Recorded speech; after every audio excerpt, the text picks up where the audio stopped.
Bonjour à tous, je m'appelle Christelle, je suis maman de 3 belles filles, 18, 12 et 10. Celle de 18 n'a jamais été détectée dyslexique, bien que je pense qu'elle l'est beaucoup. Elle a beaucoup eu de mal à lire, mais on a découvert sa myopie très très tard. Et elle fait beaucoup encore de fautes d'orthographe, de grammaire, enfin pas d'orthographe, mais surtout de grammaire, de conjugaison. Mais je l'aide, elle est allée loin, elle est en train de passer un bac d'art, elle s'éclate et elle ira loin. Ma deuxième est une enfant qui lit et qui apprend. C'est une horreur. Non mais c'est génial pour elle. Elle apprend très très vite et j'ai Lola qui a eu des difficultés scolaires, on va dire, dès le très jeune âge, puisqu'on a eu un problème dès la grande section où les chiffres et les lettres ont été compliqués, où elle est passée en CP sans savoir reconnaître des lettres et des chiffres. Donc du coup, le maître a été bienveillant. J'avais acheté un livre que je vous montrerai plus tard pour l'aider à apprendre à lire.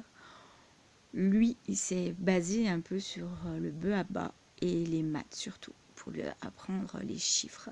Moi, la lecture, et l'orthophoniste est venu en aide pour un peu régler tout ça. Elle a redoublé son CP, elle a eu donc 2 ans d'orthophoniste. Comme trop petite pour l'orthophoniste pour détecter que ce soit, elle a arrêté, l'orthophoniste a arrêté. Et c'est maintenant, donc on a toujours continué à traduire les leçons en dyslexique, à acheter une méthode. Et c'est dur parce qu'elle est hypersensible, parce qu'elle comprend pas tout, parce que c'est compliqué d'apprendre. Elle est en CM1. Et ben, il faut préparer la 6e. Donc on a refait un bilan. Et puis c'est tombé, elle est dysorthographique. Et je ne sais pas comment une dyscalculie tombe, mais je vois très bien qu'elle est aussi dyscalculie.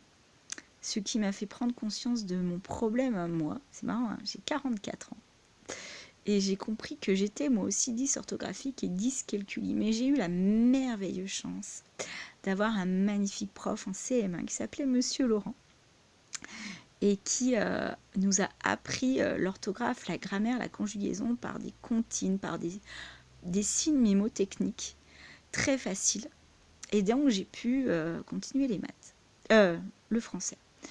Et j'ai eu plus tard, donc j'ai continué en étant nulle en maths, nulle en français, enfin en français plus les rédactions, j'y arrivais pas. Pourtant mes parents me disaient, faut qu'elle lise Christelle, faut qu'elle lise. Je lisais énormément, mais j'arrivais pas. J'ai redoublé ma 4e et je suis tombée sur un merveilleux prof de maths qui s'appelle Monsieur Tabar et qui m'a appris les maths. Je vous rendais compte que j'étais en 4e, je ne savais pas mes tables de multiplication, je ne savais pas calculer mental blanc. Alors, je me rappelle très bien, parce qu'à cette époque, nous, c'était encore des tableaux noirs. Et quand je faisais du calcul mental, dans ma tête, c'était un tableau blanc. Pour moi, mais c'était vraiment très... Donc, du coup, j'ai fait toute ma scolarité dans les maths. J'ai un niveau maths supérieur. Donc, il ne faut pas lâcher, hein. Et je me suis rendu compte, grâce à Lola, donc ma dernière, que j'avais toutes les clés pour l'aider.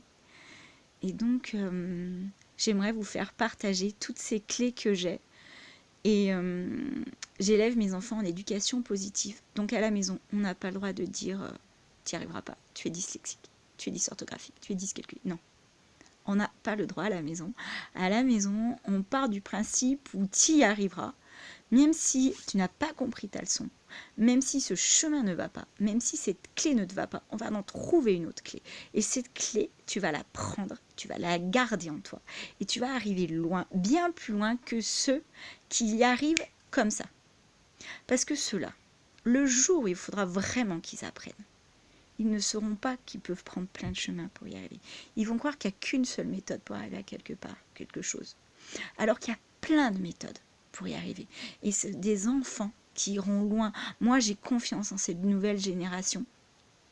Parce que ils ont des parents merveilleux qui, beaucoup, alors je ne sais pas si vous en faites cas, mais qui les éduquent dans l'éducation positive, qui font de ces enfants des êtres entiers, à part, qu'on les écoute, qu'on les entend, et qu'on les fait évoluer. Donc j'aimerais partager tout cela avec vous et par des petites vidéos, je vous propose de donner ma technique et peut-être que ce ne sera pas la bonne pour votre enfant. Si vous voulez, on en cherche d'autres ensemble. Je vous donne des clés qui marchent avec Lola. Et puis voilà, j'espère qu'on va faire une belle aventure ensemble. Et puis voilà, je vous remercie bien. J'embrasse tous les loulous. Sur cette chaîne, je vais aussi parler de développement personnel, parce que c'est quelque chose qui me tient vraiment. D'éducation positive. Et je vais essayer de me faire aussi des contes pour les enfants, parce que vous avez besoin de contes. Et puis, on va avancer tous ensemble. On va jeter des gouttes d'eau dans l'eau pour que tout le monde change son façon de faire. Voilà, je ne parle pas de vous, c'est qu'il y ait des prises de conscience de partout et que l'éducation nationale se dise apprendre, si des gens pas formés peuvent aider leurs enfants, des instituteurs formés dans l'éducation nationale peuvent aussi les aider. Que dire, c'est mon petit coup de gueule là, que dire que nous qui ne sommes pas formés pouvons emmener nos leçons pour nos enfants. Les instituts peuvent faire des leçons pour les 10, pour tout le monde.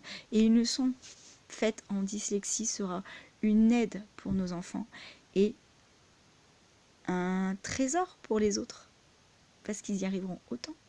Voilà. Je vous remercie bien de m'avoir écouté et puis belle aventure.